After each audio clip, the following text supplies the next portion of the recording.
In our last episode, we traced Watchman's path through Ukraine, starting in the Norman Grade, moving to the Ukrainian National Guard, and finally the 49th Separate Assault Battalion. That journey brought him closer to the front, but the real fighting was still ahead. In this episode, we step into his first encounters with combat. Not the sweeping battles you see on the news, but the tense, unpredictable moments on the ground. From his first missions on a quick reaction force to seeing the reality of war in a wounded and fallen soldiers. Watchman shares what it's like to be on the edge of the fight for the very first time. Guess we had 8 people. All right, and with that, so you're sent out to the zero line. What happens from there? This completely new position. What's going on? They established a new position, and he's just like our commander is just telling us like, oh, there could be Russians there. I only went there one time before to scout, but we don't know if Russians moved in. Just be on high alert, and this sort of thing. And Sorry, how big is your element going in here? I guess we had 8 people, but we also had our commander. So our commander was bringing us there.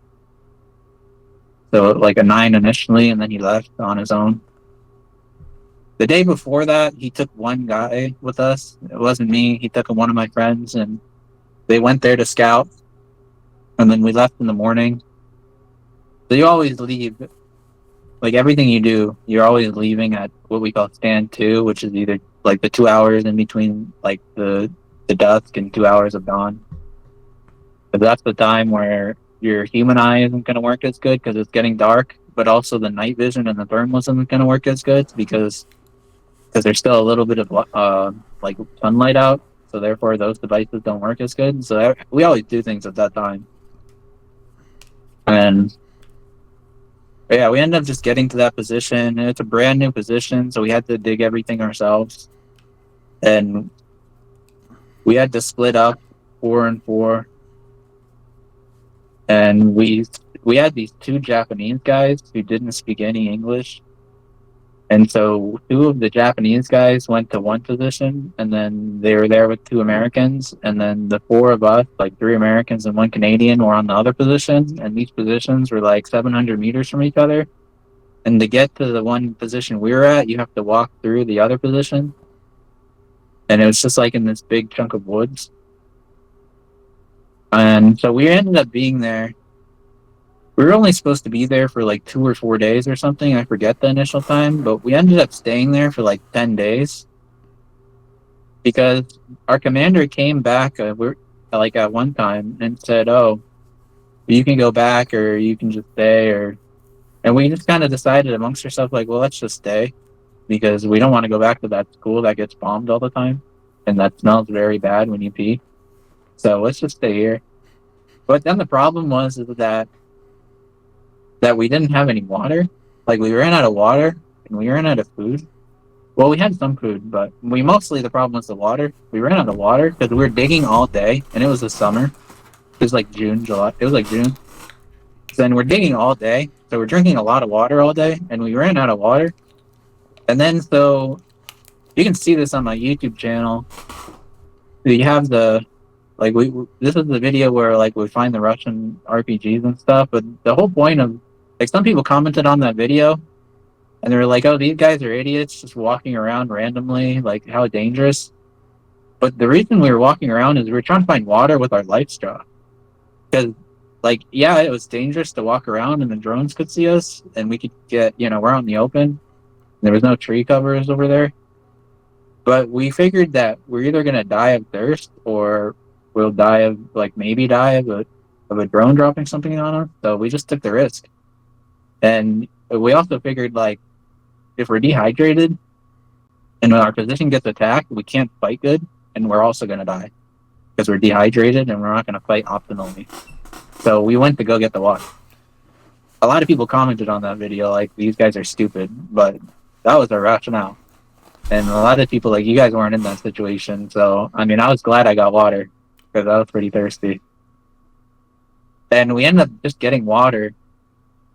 It wasn't an ideal place to get water, but it was like a artillery shell crater that we got water from, and there was like a puddle there, and there was like tadpoles swimming in it. but we like filtered it through the life straw like 10 times and then boiled it. That's pretty intense. Um, but yeah, because we weren't supposed to stay there for the 10 days. We were just supposed to stay there for 2 days. So we brought water for 2 days. And like carrying 10 days of water is like a lot of water to carry because we have to walk there to the position. So that was the problem. We had a lot of food actually, but the water was the issue. Water is heavy to carry, right? So one of the things that happened there on this position was like we didn't really see any Russians at that time. Nothing happened, but well, so the other guys I guess saw Russians at night, and I guess he saw like one Russian scout or two or something, one or two, trying to like crawl up to their position. It was just like a Russian scout, I guess. I never saw it, but we were just on our position, like 700 meters away from theirs, and they were shooting like randomly, like like shooting with the RPK, like the automatic bell-fed machine gun, just shooting with that all the time. And didn't know what was going on there, and we were trying to radio to them, and nothing was getting through. And then one of the guys there, he came to us in the morning alone, like he walked us from his position alone, and he said, "Oh, be on the lookout. I saw a Russian last night." Or no, I think the first night he didn't shoot. It happened like 3 nights in a row. So the first night he didn't shoot at all. And he just said, "Oh, be on the lookout. I saw like a Russian in my thermal," but then when I looked again, he was gone. So, and this guy, we didn't know if he was telling the truth because before this, when we were in that school, he was always saying like, "I don't want to die. We have to do this right, and we have to do this right, and we have to do this right because I don't want to die." So he was like paranoid, and like he was like too scared. Like everybody's scared when you go to war, but there's a point to where you're too scared, right? So this guy was just too scared to be there. And so then when he came to us that first night and said he saw a Russian, like we don't know if he's telling the truth. And then the second night we hear these random shootings. And then we were like, what is going on? And we're trying to contact them over the radio, but they don't keep their radio batteries charged and they're not responding to us ever. And then we went over there to like I guess we walked over there to see what happened. And they also had the food supply, like the Ukrainians would bring a supply to them of water and food. So we also had to go there to get that stuff. And then we went there and we asked them like, what happened? Why were you shooting last night? And they said, oh, because we saw the Russians. And the thing was, is that only the one guy who was like too scared to be there had the thermal because there's only one thermal. And then he was telling the other guy to shoot. So the one guy who was shooting the gun, we asked him what happened. And he would say, well, I don't know. I didn't see anybody. And the one guy who was like a little bit crazy in the head, you know, like he's a nice guy and all, he's a cool guy, but he was like too scared to be there. And he was like, oh yeah, I saw him. But the other guy who was actually shooting the gun said, I don't know. So we don't know. And then we went back to our place, and then the next night it happens again, and we see the tracers like shooting, like we see the tracers of the PKM in the sky when they're shooting all over the place. Because we were like kind of on a hill, and then it goes down. So then the way they're shooting, it's like going into the sky.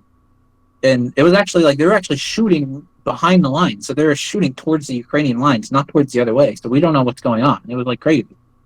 And then we go there in the morning. I remember like it was like dawn. It was like still dark out in the morning.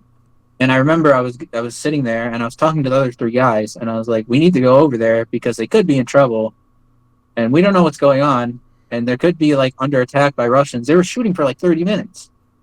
And we're like, what's going on? And then the one guy was like, no, we have to stay here and we have to stay at our position because we could get attacked too, which, he's kind of right. And I was like, well, they're under attack now and they might need our help and they're our friends. So we have to go there. And then, so what ended up happening is the two people, which for this is probably the right thing to do, right? The 2 people stayed and 2 of us went. And then, but the problem was, is we were also afraid they were going to friendly fire us if we just popped out of the woods in the middle of the night. And then we're like, hey, and then they were shooting crazy. So we didn't know if they were going to shoot us. So we were like sneaking ourselves so we're on the woods, not trying to get so close. And then we're like trying to, and we basically ended up waiting. We were like getting their perimeter. And then we were like not trying to go in the way they're shooting, right? And then we like waited until the sun comes up because we don't want to just get straight up at night and get shot. So we waited till the sun goes up. It was only like 30 minutes away. And I was like using my thermal to scan through the woods, like, do I see any Russians coming through here? They're shooting at something, right? I'm gonna scan everywhere. Like maybe they're shooting and the Russians are gonna run away. And I don't know. But then we show up there and like we call through the woods, and then one of the other Americans, he says, "Oh yeah, we're here," and then it's like, "Yeah, don't shoot us." Like, okay.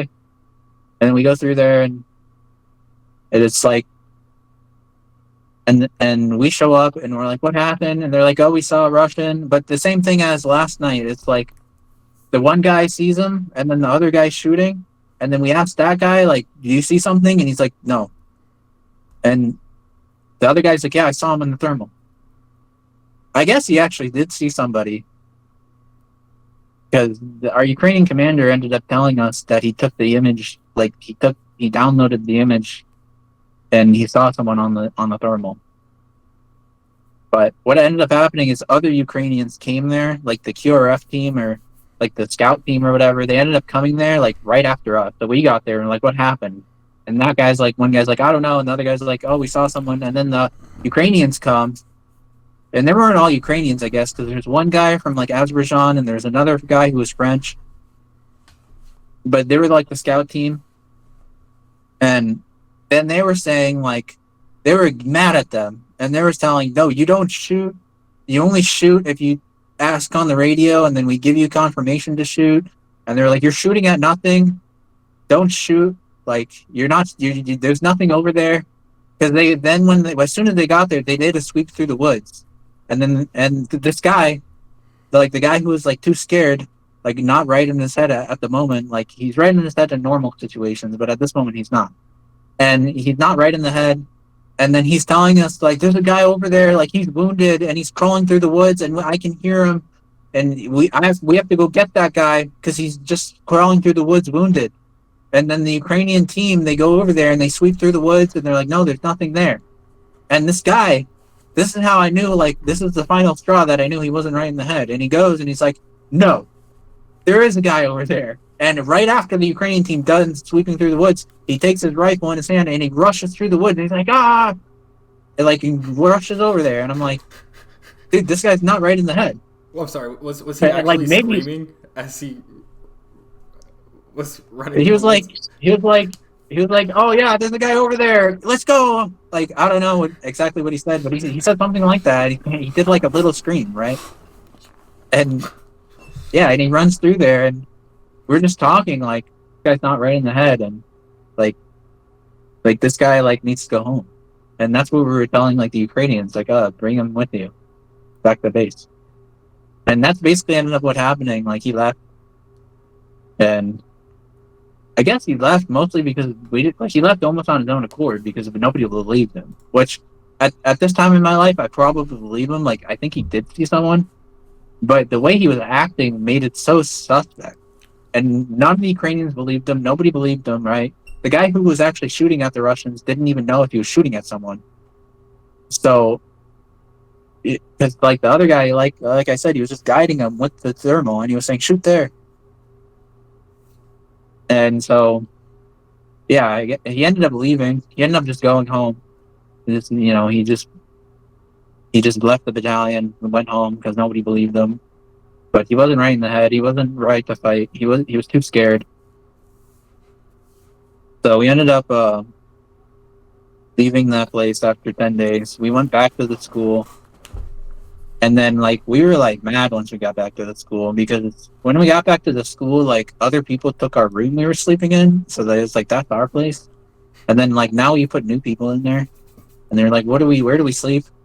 And then this girl, like this medic girl, she's my friend to this day, and she ended up going there. She's like, oh, you guys are foreigners, I can hear you speak English. And then she was talking to us a little bit. And then we were like mad, and we were like kept complaining about our situation. And then she just said, "Oh, well, how about you just come to me at the house where there's other foreigners?" And then we were like, "Yeah, let's go there." And so we ended up leaving the school bunker, and then we ended up setting ourselves up in these houses in the village. And we ended up staying there. Um, and that's like where I would be for the rest of my time at the front, is in these village houses. I would end up like sleeping in the back of this. It was like these people who lived there before. They had like a homestead, so they had like a well water, and like the village in Ukraine is quite poor actually. So they don't even have running water. They had like a well water, I guess, and they would have like a fireplace stove inside the house and that sort of thing. But the other foreigners, like it was already full from the other foreigners sitting in there. So we ended up sleeping like the us new people who end up showing up. We ended up staying in the back, so we would stay like under this tree, and like there was like a hay barn. So we ended up staying in the hay barn because they had like a homestead set up. Like they had like chicken coops and like little barn doors for their goats and stuff like that. We ended up turning those into armories, and they had like an outhouse back there and like a bunch of hay, and they had like a bunch of wood. Like there's a shed with a bunch of wood in it for their wood stove. I ended up staying in the wood shed. That was my house. And so we ended up staying there. And then when we were there, like the other foreigners, there was like most of them were still signing their contract. And so there was we never really went back to the position during this time, and we ended up trying to dig because our officer was saying, "Oh, we have to dig these like into these woods, and that'll be our new home because it's not safe just to stay in a house because it's not it's not underground. It's not safe. So you have to like just go like you don't have to go to position the deck again because you guys were just on position for 10 days, and that's quite long. I mean, the guys now on position, they'll stay there forever. Like they'll stay like people now on the front line will stay in position for 30 days at a time, but at this time we don't have like Starlink. Like our Starlink is only on like further back.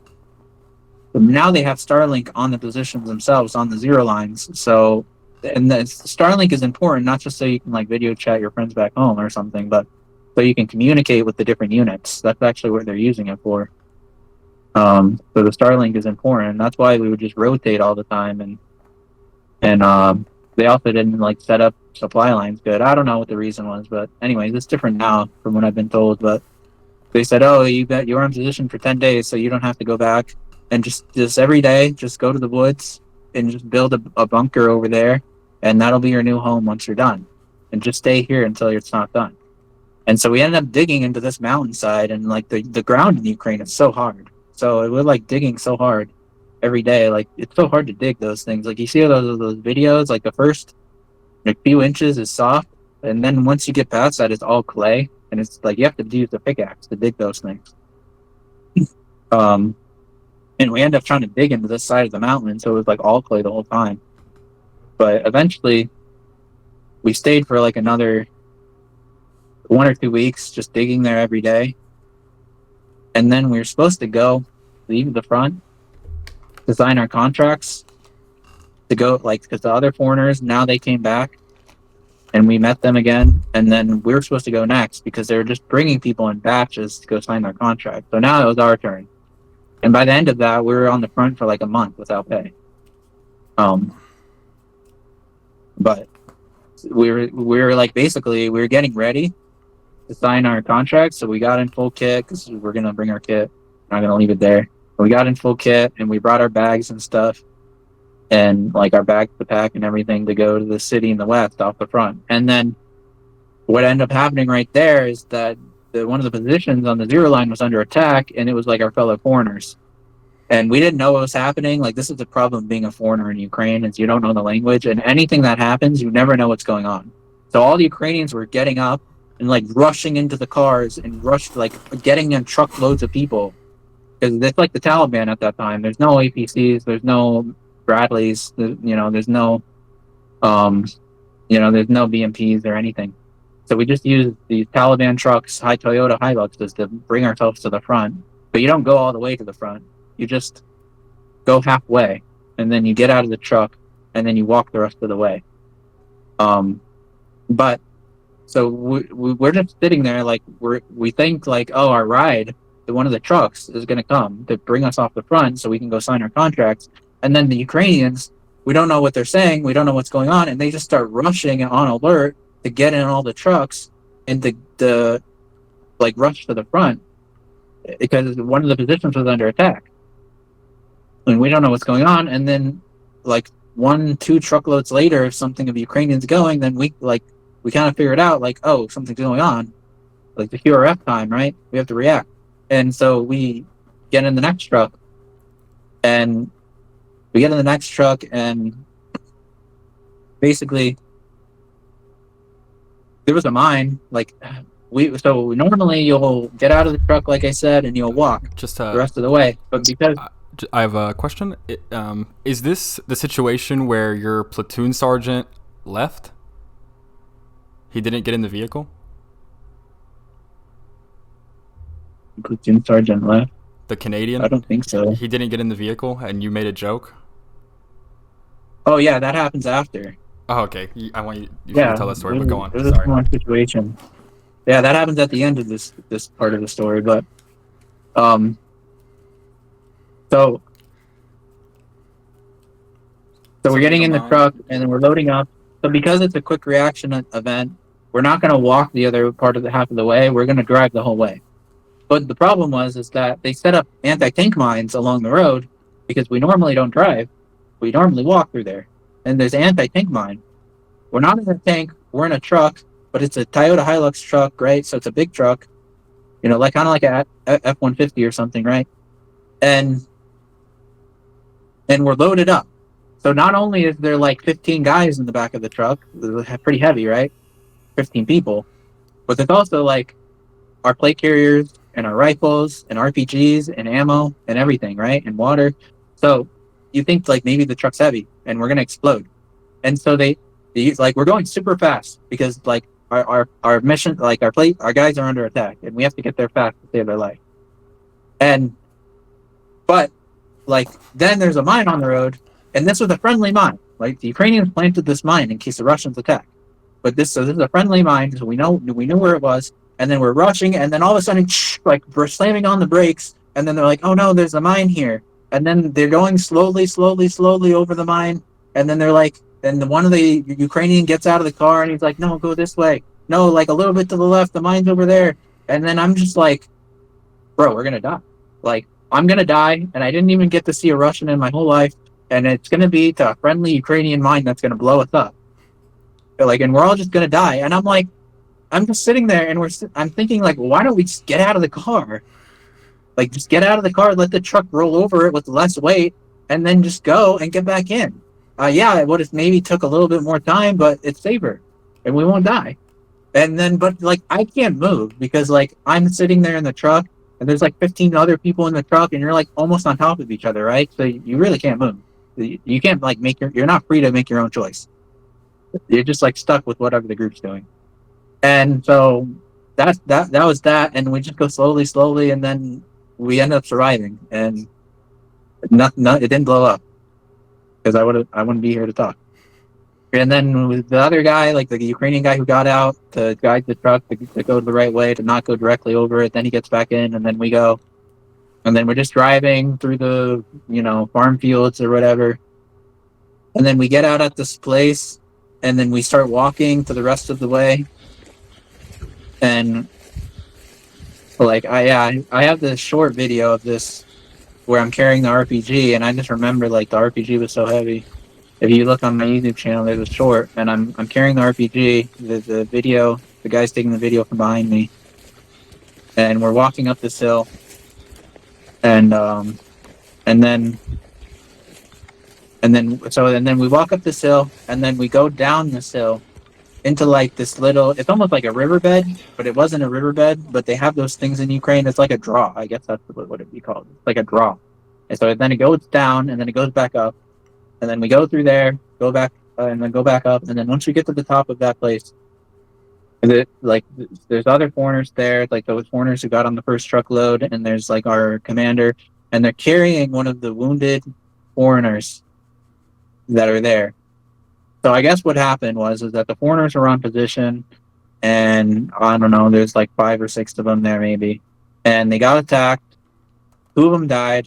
One Polish guy died, and one Colombian guy died in the firefight. And then one Australian guy got wounded, and then another Hungarian guy got wounded also. So 4 casualties in total. And when I showed up, they're evacuating the Australian guy, and there's the other foreigners are evacuating him on the stretcher. And I remember there's this guy from New Zealand, and just to pause the story, this guy from New Zealand was like my hero at the front, because this guy was in the New Zealand Army for 8 years, and then he was in the Burma. He fought in Burma in the Civil War there, but this was for those who don't know, this war's been going on for 70 years, right? Most people just think it started in 2021 with the military coup, but no, it's been going on for 70 years actually. And he was there in the early 2000s. He's an older guy, but he was there in the early 2000s. He was there for a year fighting. And then he did personal security protection in South Africa and Johannesburg, the murder capital of the world. And then he also did landmine clearing in Angola near the South African border, because they did wars there. So this guy had tons of experience, just mostly from the New Zealand Army, because that's where you get most of your training in official militaries like that. But he was there for 8 years. So, this guy, he knew a lot. And he wasn't the type, he was oh, I'm going to... I think it's the Namibian border, but go on. South Namibia borders. Go on. Yeah. Namibia borders, South Africa, you're right. But I think he said something about Angola. I forget. But anyways. Probably Angola. There was a war there. Go on. Yeah. But this guy kept us alive, right? Because a lot of times in Ukraine, you'll see a foreigner, and they'll say, I was an SAS sniper, blah, blah, blah. I was a Navy SEAL. Those guys are all full of shit, and they're always lying. This guy, he didn't brag about anything he did. He just did it, and eventually it would come out that he did that, and then you would ask him questions about it, and it was legit, but he wasn't bragging about it, and he didn't want to be a leader. He never said, oh, I never want to be in a leadership position, whereas those guys who lie, they always want to be the leader, right? But we always looked up to him, and he ended up being my friend, and he just had a lot of wisdom, right? He knew how to soldier, So anyways, they're carrying the stretcher of the wounded Australian guy.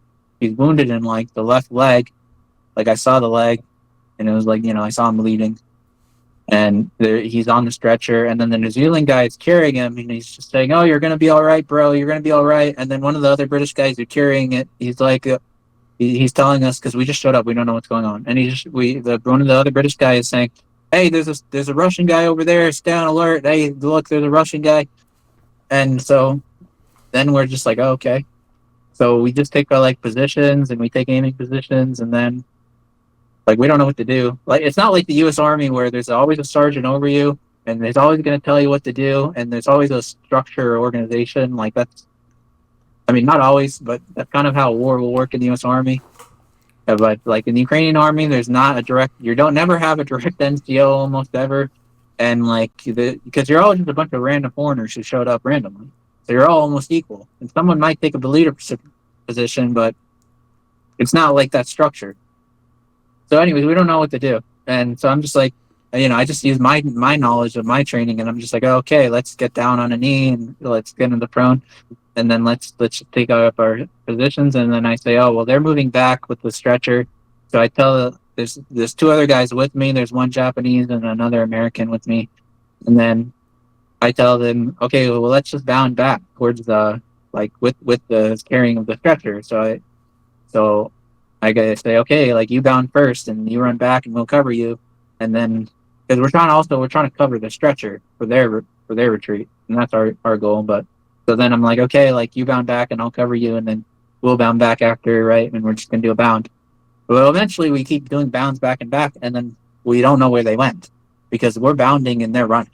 So then we lost them. So then we're we don't know what's going on. And so then we're oh, okay, well, let's just walk back there towards the direction they went. And then we're walking back there, and then this single only Ukrainian guy, I guess he got lost from his guys too. That's how chaotic a war is. And then this one single Ukrainian guy is saying, "Oh, who's over there? Like, where'd you come from?" And then we're like, "We don't know who's left over there. Well, I guess they all left because they're carrying this guy on the stretcher, and then they went back. And then so we were just gonna like try to follow them, and then the Ukrainian guy said, "No, let's just wait here." So then we wait there. We're just sitting like under this tree, hiding from the drones for like hours, and then eventually, like the Ukrainian guy is speaking on the radio, and this all these hours he's trying to get a hold of the radio, but nobody comes back to him. And then we're gonna go. Well, and then I saw a car. I saw a truck that's going like towards where we just came from, but it's like I said, it's back towards that draw. So we went back up that draw, down it, and then up it again, and then we're on this hill overlooking that place where we were, where they were carrying him on the stretcher. And then we see this truck, and I have an RPG, and I'm looking at it. I'm like, am I gonna shoot this truck? It ended up being my company commander, but I have no idea. But I didn't shoot. But Just did you fire your rifle here, or did you just do was it like a bounding Overwatch, or were you actively like suppressing the Russian when you were bounding? yeah, it was like a bounding Overwatch. We weren't shooting. I didn't see anybody. Nobody was shooting at us. It was just like the potential that they could be there. So just to be sure, at this point, you haven't fired your rifle yet. No. Okay. And then, um, yeah. So then this guy, he says, like, he's on the radio, and then eventually, like after hours of trying, he gets confirmation that the guys are over there. So Sorry. then So we go back over there. Oh, you're okay. Keep going. So we go back over there to where we saw like the guys on the stretcher retreating, and apparently there was other people that were just like near there in the wood line. Because where I saw the guy in the stretcher, they were carrying him outside the wood line along this like dirt road, this grass road, like a grass road with tracks in it. And I guess other like some Ukrainians and other foreigners were over there. Well, we had no idea, so we just like followed the retreat back where they're medevacing or Kazavacking. But so then with the Ukrainian guy, we ended up going back there, and then we went going to the tree line, and then we figured it out like, oh yeah, there's a bunch of people there. But apparently before that, like while we were waiting with that Ukrainian guy or something, they had a drone drop on them. So like a Maverick drone or something came over, and it had an RPG attached to it, and they dropped it on them. And then, like, one of my friends from Argentina, he had, like, the piece of shrapnel just hit him here. So he just had a scar, like, a cut here. Like, kind of like a badass, right? Like, oh, he has a scar on his face. But, he didn't really, it wasn't, like, anything. He just had, a scratch. And then our company commander, he got hit in the shoulder. And then he ended up going to the hospital later. But he ended up, like, fighting that whole day. Like, not fighting necessarily as people think of it, but he ended up staying that whole day. And later on, one of my American friends, he found shrapnel like in his shoulder pocket, in the Velcro shoulder pocket. He found a little piece of shrapnel there, I guess from that drone. But I wasn't directly there for it. I was just like someone nearby. But they had that drone drop on them. And then we were there, and then they like basically what happened was these other guys who were on the first position, like the original people and the other QRF team, they all left, and then just like the four of us, I guess, just the four of us stayed. So one British guy who was there, he was the let's say the NCO of the position when the four guys got a casualty, and then his original guys left. And then we went there. Okay, but sorry. So one part of the story is, okay, so right before this, like I said, we were waiting for our bags to go to the front. We actually did spend a day on position there. So we spent 6 days on one of the other positions on the zero line right before this. So we got off the position from the 6 days. And then we thought we were going to the west to sign our contract, but then we went to this QRF, right? So I forgot about that. So then we end up going to the QRF team, and then when we're there, all the guys leave, right? Like I was saying. And everyone leaves, and now it's just the four of us left. And, like, not only are we gonna, like, So where we were, we're actually going to move forward. So everyone's leaving, and then the four of us are going to move a little bit forward up the tree line. It's like a vertical tree line that goes north to where the Russian position is. So we're going to move forward to establish this position over there. And the problem was that the Russians, during that attack, they took over our old position. So where we're going to set up now is there's no trenches. We're just going to set up there in the trees. And, like, if you get bombed, good luck. There's no trench. So we had to stay there all night. And this was probably one of the most miserable nights of my life because we went there as a QRF team. So when you go as QRF, you only bring like water and ammo. You don't bring stuff to sleep. You don't bring like wet weather gear. You're not bringing, a bag of things. You're not bringing something to sleep in. You're not bringing something warm or wet weather gear. You're just bringing weapons and ammo because you think I'm going to go fight and shoot my gun or something. So we just go there and we stay there the night for the four of us. And the British guy then, the guy who's leading us at that time, he says, "Oh, so we're not going to sleep because like right before we just got attacked, and now the Russians are just there like 100, 200 meters from here, so we're just not going to sleep all night. We're just 100% security all night." And I was like, okay, whatever. But it was so miserable because it rained that night. It would like rain on and off that night. So I'm just laying there in the dirt. There's like bombs falling near us, and I don't have a trench, so you're like a little bit scared because you don't even have a trench. I like dug myself a little bit, like with my hands. I like dug a little thing, but it was nothing. And I'm just laying there in the dirt, and I'm just getting rained on, laying down, pulling security, and then it gets cold, right? And then you're wet and cold, and you're tired. And we just got off position for 6 days. So then those 6 days, you also don't get a lot of sleep. That was pretty miserable. Like one of the most miserable nights of my life. Anytime it rains, it's going to be very miserable. If it doesn't rain, it's probably fine. But rain just makes everything worse. And then so the morning comes, and then we're waiting there, and some other foreigners and a couple of Ukrainians come. And then the Ukrainians are trying to tell us, you stay here for 2 more days.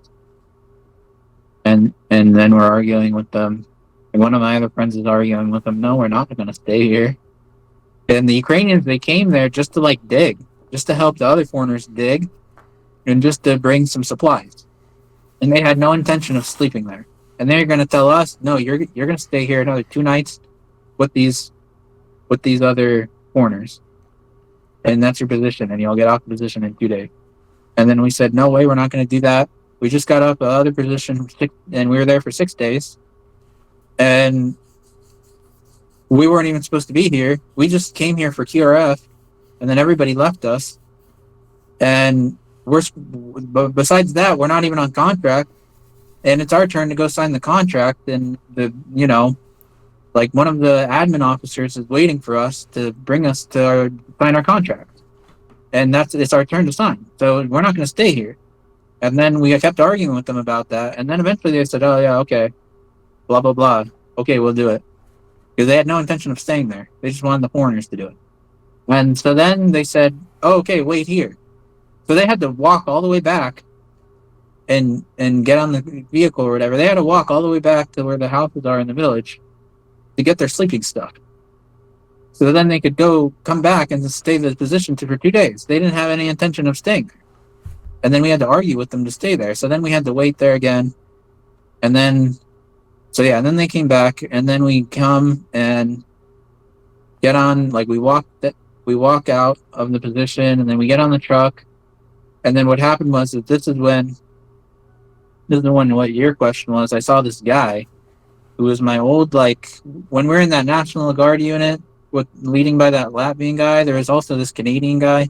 And that Latvian guy made the Canadian guy like our drill sergeant or our platoon sergeant to do our trainings and stuff. And all that guy liked to do was yell and yell and yell. But he was full of shit, and you knew that everything he said didn't make tactical sense.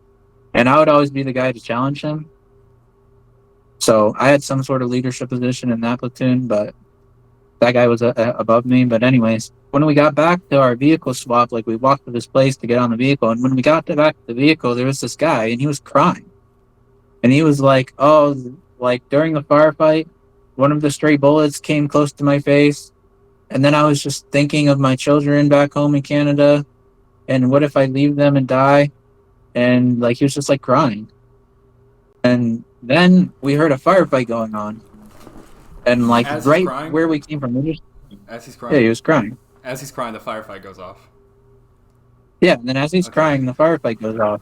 So we get in the truck to go back to the village, right? We get in the truck and we're like, okay, that's done. Like, we're in the truck now, and we're gonna go back to the village. And then as we're in the truck's about to leave, and then the firefight goes off, and we hear the firefight, and we listen to it, and it's like that's coming exactly from where we just came from, like exactly where we just came from, where the other foreigners switched out with us. The sound of the firefight is coming exactly from there, and we're like, oh crap, like we have to go, cure up to them. We have to go help them. And then it was like the Ukrainian driver, the Ukrainian who's going to drive us. He's like on the radio, and he's like, "Oh, I guess that was our platoon sergeant, yeah." And he's on the radio, and he's going to say like, "Oh, um, like let's see what's going on first." And then he says, and then after like 5 or 10 minutes or something, he's like, "Okay, let's go." And then so we get on the truck, and then I just remember we asked the guy who's crying, and they're like, "Hey, Sam, you coming?" It was like, "Oh no." And then the other guy said, "Oh no, he's not gonna come. Forget him." And then we just like laughed about it, but then we went there, and then all that ended up happening there is we went there and we had to drive halfway and then walk, and then all that ended up happening there was like one of the other foreigners, he said, "I need shovels to dig my position," and the shovels are over there where the Russians are. So this guy, he's like crazy in a good way, I guess, and he runs over to where the Russians are.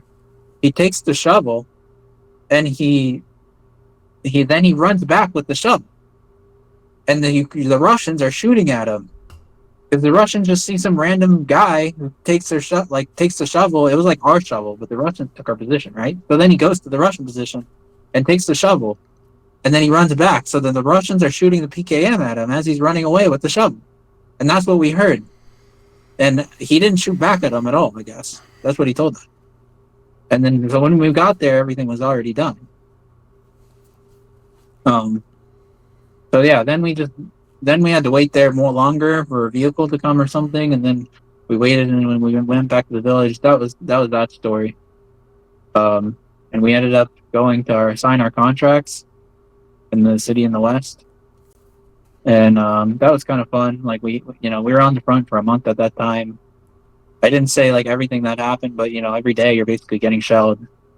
Even when you're in the village in your house, like bombs are falling right near you, or you're getting like it's like white phosphorus, but it's not. You're getting magnesium, and it's raining down on you, and it's causing fires around you. Like every day, it's something. So we could go off the front, and that was nice.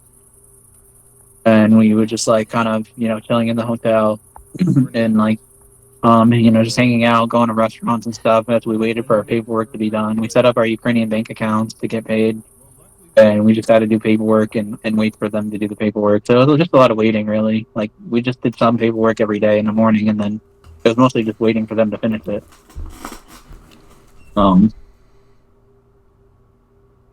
And then we end up going back to the front, and we end up driving there because that Latvian guy that I said before, he has those vehicles who come in. So we got new vehicles or something. So we ended up driving one of them to the front. So first, like from the front to there, like yeah, we get in the truck to go, but the truck just brings us to the train station, and then we took the train across the whole country. And that's how I travel most of the time in Ukraine. But this time we have the vehicle, the donation vehicle. So now we're going to drive that. So we drove that all the way back to the front. And that was kind of interesting. We got to stop in Kyiv for a night, that sort of thing. Just kind of like explore a little bit, but we just drove cross country trip to the front. And Ukraine's about like a 16-hour drive across the country. I remember this one time, like we were like very close to the front, and like we're very close to the front. Like we're basically like almost. I think we're past one of the checkpoints. So in Ukraine, they have all these checkpoints set up along the highways and stuff. And when you get closer to the front, you get to more checkpoints. So I remember like it was nighttime, and we were like kind of close to one of our bases that's sort of near the front, and we had to like go past the checkpoint to get to that place. And then we end up stopping at this hotel because it was so late in the night, and we're just gonna stay there, just like a little, almost like a hostel. It was just like a room with like 6 beds in it, and we just took one of them for ourselves. There was 4 of us at the time, and so we end up. But I remember like this is like a lesson for anyone who wants to travel internationally or go to Ukraine. Like there was the hotel staff there, and she was saying like, I need your passport, like give me your passport. And I said, I'm not giving you my passport. And one of my other friends was saying, no, just give him your passport, like whatever. And he was like just tired and he just wants to go to sleep. And I'm like, no, he's not going to take my passport. And then I say like, I'm not giving my passport, we'll find a different hotel. And then I just tell her like, oh, you want our passport, just take a picture of our passport, but we're not going to give it to you forever. Like we're not just going to let you hold it, because your passport is your only way out of the country. Like so you never want to give anybody your passport when you're traveling internationally. Like if you're living in a different country and you have to do something with immigration, it might be okay to give them your passport or something. But that's immigration, right? That's the government. Like, but it's just some random people. Never let them hold your passport. Always keep your passport forever. And especially like coming from a West, you have a Western passport. People want to sell that, right? You can just take a picture. You can take your picture and then you can put it on. Like you can, take the other picture out and then you can put it on. People sell that for like thousands of dollars. So people want to steal your passport in different countries. So that's just a lesson for people. I mean, never give your passport to anybody, especially in a war-torn country. Because like in countries like that, like with a war going on, they shut down the embassies. So then you don't have a passport. You really can't leave the country. Yeah. So you always like your passport's the most important thing. Like when I was on the front line and stuff, I kept my passport in between my plates, like underneath my plate, in between my trauma pad. That's where I kept my passport. And like I don't want any holes to get in it with shrapnel. I don't want anything to happen to it. You can have to stay safe behind my plate. I'll die before my passport dies. Next after that, we just so we end up getting back to the front. It was a pretty like normal. Sorry, let's. It was pretty like normal before that. Let's go ahead and stop there for this part. Those early missions were a sobering introduction to the war, not defined by the rounds fired, but the things he saw and the people he served alongside. In our next episode, the pace of war changes. We'll follow Watchman into the Kharkiv counteroffensive, his first sustained combat, the dangers of a fast-moving front, and the experience that would leave a lasting mark. It's a turning point in the story you won't want to miss. See you in the next episode. Slava Ukraini.